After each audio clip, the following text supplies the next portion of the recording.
आपने मार्केटिंग की भी बात करी, अभी सेल्स के बारे में बात करते हैं, जो हाँ, आपका कोर है। तो यस। कुछ नया आपने सीखा हो वो बताइए।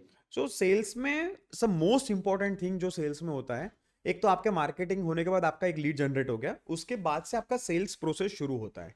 और सेल्स में जो है सबसे इंपॉर्टेंट चीज है that you need to build relations with your clients and you need to have a rapport with your clients. हाँ, कंटिन्यू। हाँ। सो द सेल्स में क्या होता है कि सेल्स शुरू होता है आपके मार्केटिंग खत्म होने के बाद, जब आपका लीड जनरेट हो गया उसके बाद आपका सेल्स शुरू होता है। अब आप जब सेल्स में जाते हो, if you want to become a good salesman और good sales expert, the most important thing is आपके पास होना चाहिए एक तो रैपो बिल्डिंग करने का तरीका। आपके क्लाइंट के साथ आपको रिलेशनशिप बिल्ड करना है, क्योंकि जब तक आज की दुनिया में ऐसा होता है कि people don't buy from companies, people buy from people. So अगर मुझे आप पसंद आए तो मैं आपसे चीज खरीदूंगा, चाहे आपकी कंपनी कितनी भी बड़ी हो जाए। मैं उसका सिंपल एग्जांपल देता हूं आपको। आपके घर के आसपास काफी सारे कैफेज होंगे या काफी सारे स्टॉल्स होंगे, बट आप हमेशा एक ही जगह से जाके चीज खरीदोगे। राइट। अगर आपको कोक का कैन भी खरीदना है या आपको किराना भी खरीदना है, आप जाओगे एक ही जगह पे जो कि यहाँ से आप सालों से खरीद रहे हो। क्यों? क्योंकि वो किराने वाला जो है या फिर जो स्टोर का ओनर है वो आपका काफी अच्छा दोस्त है, उसके आपसे काफी दूर का रिलेशनशिप है, काफी फ्रेंडली। आप जाते हो तब वो आपको बुलाता है, आपके नाम से पुकारता है, हाय कैसा है, मजा आ गया, इधर उधर की बातें करता है। उसको आपको प्रोडक्ट बेचने में इंटरेस्ट नहीं है, उसको ये जानने में इंटरेस्ट है कि आपका दिन कैसा जा रहा है, आपकी लाइफ कैसी जा रही है, बहुत दिनों बाद आए आप। तो जब आप लोगों के साथ ऐसा रिलेशनशिप बिल्ड करते हो तो वो 4 किलोमीटर चल के भी आपसे ही प्रोडक्ट खरीदने आएंगे, चाहे कि उसके बाजू के घर में भी एक स्टोर खुल गया अगर वो वहां से नहीं लेगा। तो ये चीज होती है कि first in a most important thing in sales is that you build relationship with your client. क्योंकि इसका सबसे बड़ा फायदा होता है कि आपका रिपीटेशन होता रहता है, एक क्लाइंट बार बार आपके साथ आएगा, और वो तभी आएगा जब आपने उससे अच्छा रिलेशनशिप बिल्ड किया हुआ है। सो वो चाहे वो लो टिकट सेल्स हो, मिड टिकट सेल हो या हाई टिकट सेल हो, आपका रिपीटेशन होना बहुत जरूरी है। और वो रिपीटेशन तभी होगा when you have a good relationship. The second thing which is most important in sales is to generate emotions. आप जब सेल कर रहे हो किसी भी चीज को, तो आपका प्रोडक्ट आप जिसको बेचना चाहते हो उससे इमोशनली कनेक्ट होना चाहिए। क्योंकि जब तक वो उस प्रोडक्ट के अंदर खुद का इमोशन नहीं देखेगा, उसको वो इमोशनली फील नहीं होगा मुझे ये चीज खरीदनी है, तब तक वो नहीं खरीदेगा। So second thing is this, try to generate emotions when you are selling something. चाहे आप पेन भी बेचना चाहते हो, you need to connect that pen with that guy's emotions, तभी वो जाके वो चीज खरीदेगा। अनलेस अंटिल वो कब खरीदेगा? जब उसको इमीडिएट नेसेसिटी है, तब जाके वो कुछ भी खरीद लेगा। बट अगर उसको आप बेचना चाहते हो कोई चीज, तो उसमें इमोशंस काफी इंपॉर्टेंट है। And third thing which is most important, one of the most important thing in sales is how you explain your product, जिसमें आता है स्टोरी लाइन। एक तो आपको प्रोडक्ट की स्टोरी कहनी पड़ेगी, प्रोडक्ट की स्टोरी कहानी कहानी बनानी पड़ेगी। And then how you explain that to your client, कि आपका प्रोडक्ट का जो इंटरनल मैटर्स है, जो स्पेसिफिकेशंस है, या उसका जो यूजर फ्रेंडलीनेस है, या उसका जो एक्सपीरियंस आप देना चाहते हो, वो आप कैसे देते हो उस पर डिपेंड करता है। क्योंकि वहां पे लोगों को पता चलता है कि आपका प्रोडक्ट कितना इंपॉर्टेंट है, आपका प्रोडक्ट आपका कॉम्पिटिटर से बेटर क्यों है। वो सब तभी पता चलेगा जब आप उसको अच्छे से एक्सप्लेन करोगे।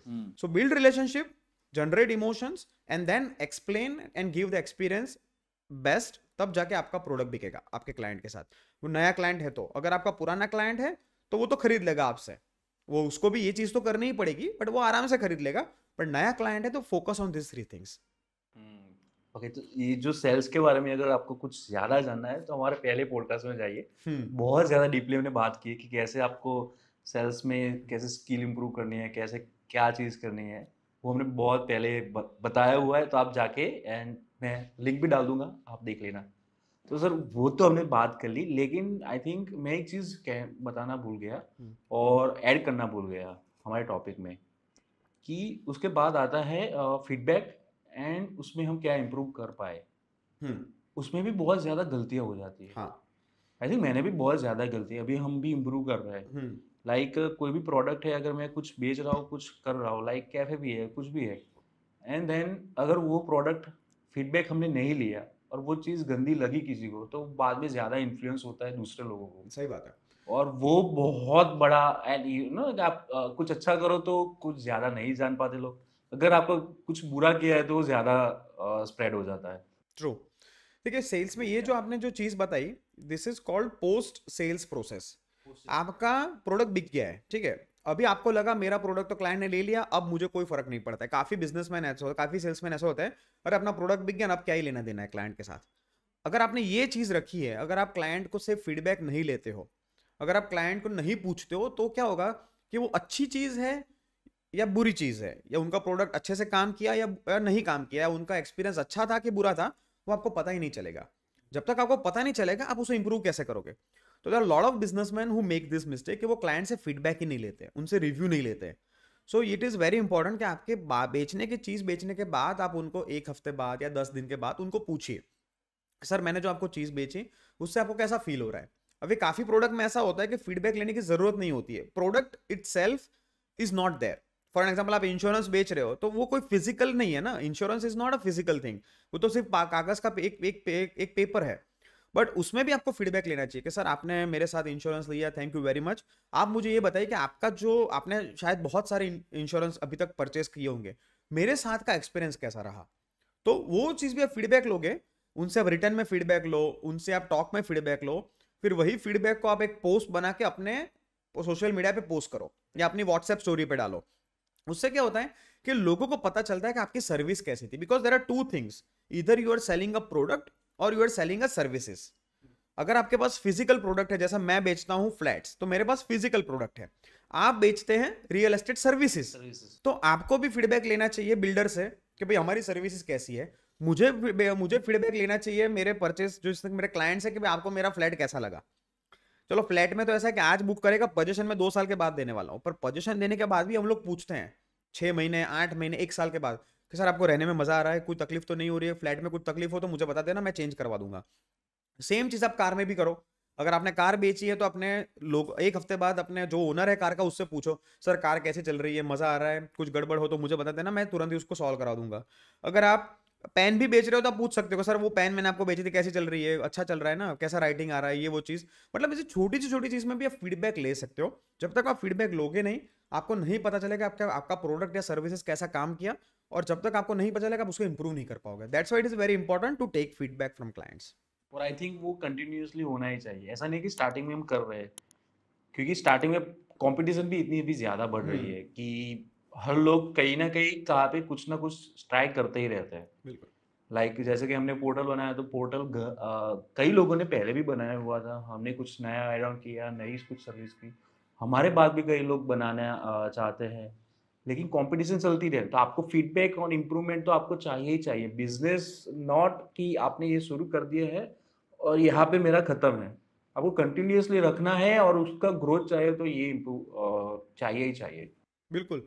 देखिए बिजनेस में ऐसा है कि किसी बंदे ने बिजनेस शुरू कर दिया तो ऐसा नहीं है कि वो at the end of the world. ठीक राइट। है, there are competitors will born every single day. आपके पहले भी लोगों ने ये धंधा किया हुआ है, आपके बाद भी करने वाले हैं। हाँ। पर जो लोग अच्छा काम करेंगे, जो अच्छा फीडबैक लेंगे, अच्छी सर्विसेज प्रोवाइड करेंगे, वही लोग टिकने वाले हैं, वरना दूसरे लोग नहीं टिकने वाले। काफी बिजनेस आप देखो जो रोज शुरू होते हैं रोज बंद होते हैं।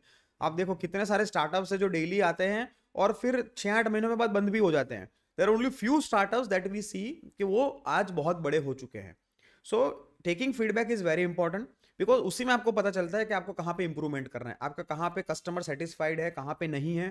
क्योंकि जब तक आप कस्टमर को सेटिस्फाई नहीं करोगे, वो आपको नई लीड नहीं देगा। क्योंकि जब सेल करने से आपका वो चक्र खत्म नहीं हो जाता है, आपको उसी चक्र को वापस रिपीट करना है। और कब होगा? जब आप क्लाइंट से अच्छा रिलेशनशिप बना के आप उसे फीडबैक लोगे, फीडबैक एक बार अच्छा आया, then you ask your client के सर अगर आपने मेरे से काम किया, आपको पसंद आया, now give me few references.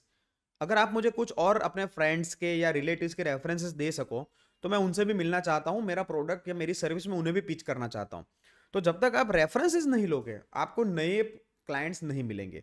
मतलब ये जो क्लाइंट्स होते हैं ना, ये ऐसे क्लाइंट्स हैं जिसको आपने ऑलरेडी कन्विंस कर दिया है। राइट। नई लीड तो आएगी, नए मार्केटिंग से तो आपका वो तो स्ट्रीमलाइन चल ही रहा है, बट जब रेफरेंसेस से लोग आते हैं तो आपका 50% काम वहीं खत्म हो जाता है, क्योंकि आपको उसको कन्विंस नहीं करना है। उसको पता है कि भी मेरे फ्रेंड ने आपसे परचेस किया है तो कुछ सोच समझ के किया होगा, तो मुझे भी आप पे ट्रस्ट है, आप सिर्फ मुझे प्रोडक्ट एंड सर्विसेज पे बारे में बताओ, मुझे प्राइस बताओ, मैं लेने के लिए तैयार हूँ। सो आपका 50% जो काम है वो रिलेशनशिप बिल्ड करने का या फिर वो इमोशंस करने का, वो खत्म हो गया। सीधा ही आप पॉइंट 3 पे आ जा रहे हो कि आप प्रोडक्ट एक्सप्लेन करो, आप मुझे प्राइस बताओ और मेरा पैसा ले जाओ और मुझे ये सर्विस प्रोवाइड करो। सो रिपीटिंग द सेम क्लाइंट, जिसको हम रिटेंशन बोलते हैं, that is also very important. और वो होता है फीडबैक लेने से, रेफरल्स लेने से।